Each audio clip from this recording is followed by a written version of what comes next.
Fourth test మాంచెస్టర్లో జరగబోతోంది. ఇప్పుడు ఆ టెస్ట్ మ్యాచ్కి సంబంధించిన టీమిండియా ఇంపార్టెంట్ అప్డేట్స్ వచ్చాయి. ఒక అప్డేట్ కాదు, రెండు అప్డేట్స్ కాదు.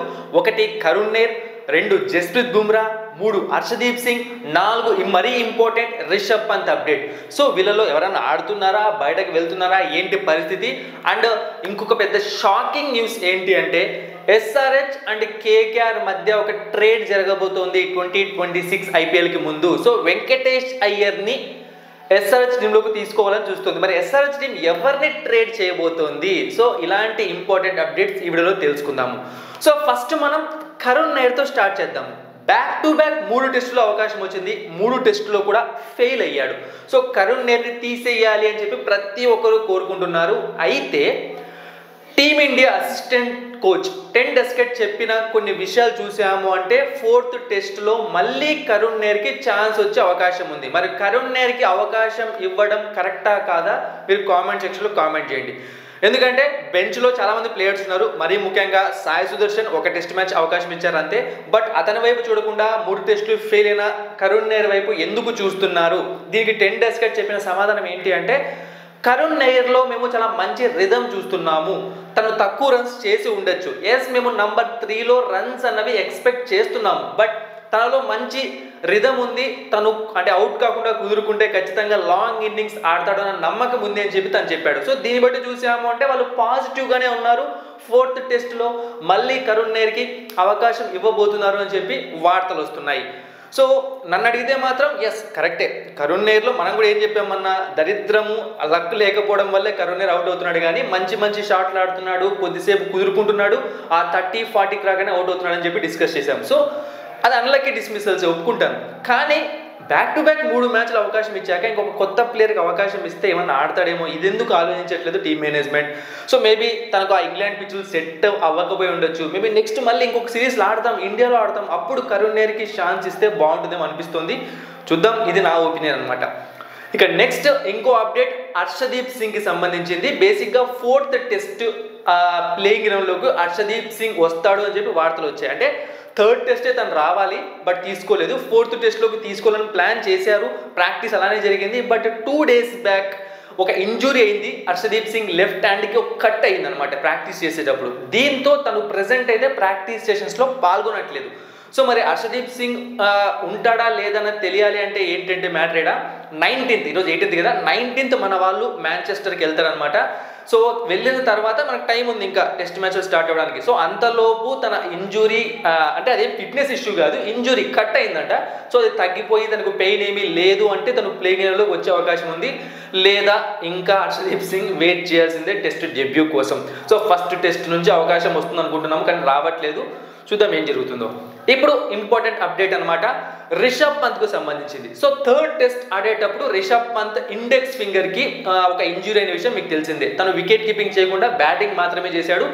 ఈవెన్ తను అంత పెయిన్లో ఉన్నా కూడా టీంకి 100% ఇచ్చాడనమాట.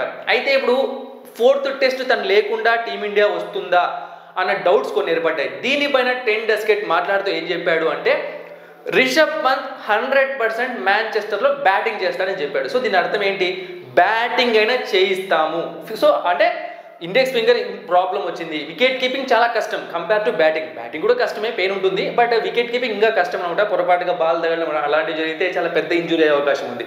సో కావాలంటే వికెట్ కీపింగ్కి సబ్స్టిట్యూట్ పెట్టుకొని బ్యాటింగ్ అయినా రిషబ్ పంత్తో జయిస్తాము అని చెప్పి ఒక ఇండైరెక్ట్ హింట్ ఇచ్చాడనమాట. ఆబ్వియస్లీ రిషబ్ పంత్ను పక్కన పెట్టే ధైర్యం టీమిండియా చేయదనమాట. ఎందుకంటే మినిమం గ్యారంటీ ప్లేయర్ ప్రెజెంట్ అంటే సూపర్ ఫామ్లో ఉన్నాడు.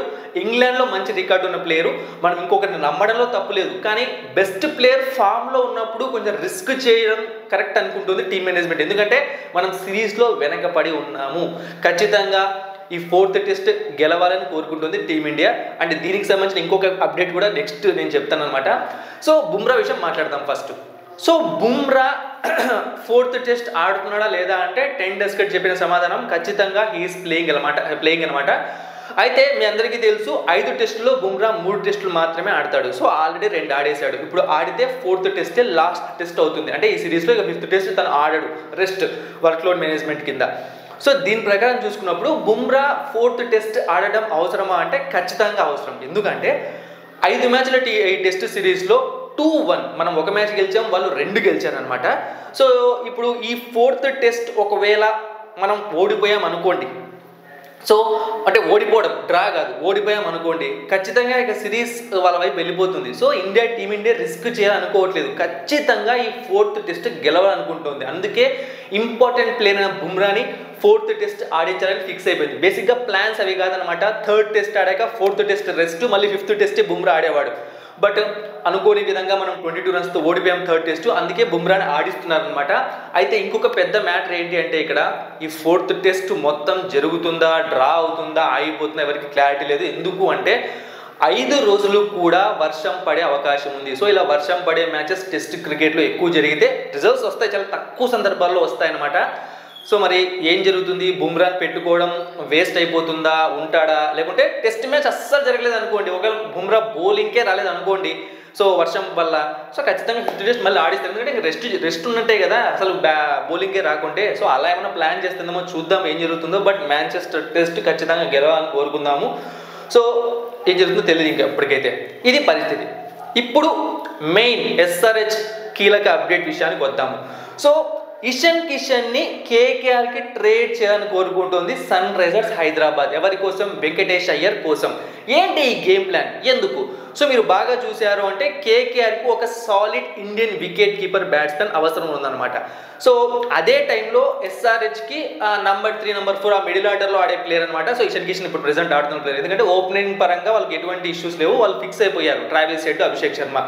సో ఆ ప్లేయర్ కావాలి. సో ఇషాన్ కిషన్ పెట్టుకున్నా సరే తను ఫెయిల్ అయ్యాడు. ఫెయిల్ అంటే మీరు ఓవరాల్గా మ్యాచెస్ చూసుకోవాలి, సెంచరీస్ చూసుకోకూడదు. ఫస్ట్ మ్యాచ్ ఆడాడు, లాస్ట్ బట్మన్ ఆడాడు, అంతే, మధ్యలో అన్ని ఫెయిల్ అనమాట.